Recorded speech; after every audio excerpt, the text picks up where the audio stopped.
ও যে 17 বছর 18 বছর 20 বছর বয়সে জানা বিচার লিপ্ত হয়ে যাচ্ছে।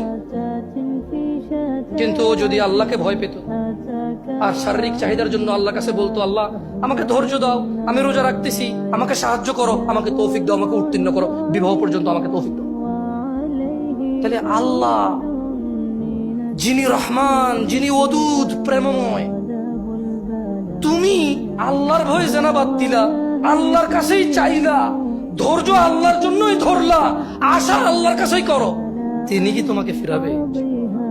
তিনি হচ্ছেন উনি যিনি 99 জনকে হত্যা করার পর শুধু উনার কাছে শাস্তির ভয়ে আছে কিনা আমার মুক্তির উপায়, আমার কি ক্ষমা হবে, ক্ষমা কার থেকে?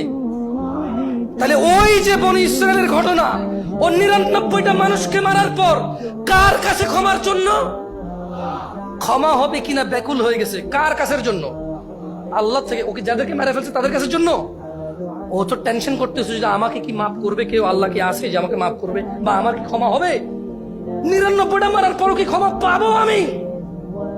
আল্লাহ কি ওর জন্য জমিনকে কাছে করে দেয় নাই? এই মাটি তুমি এক চুল নাড়তে পারবা? এই জমিন তুমি এক চুল নাড়তে পারবা?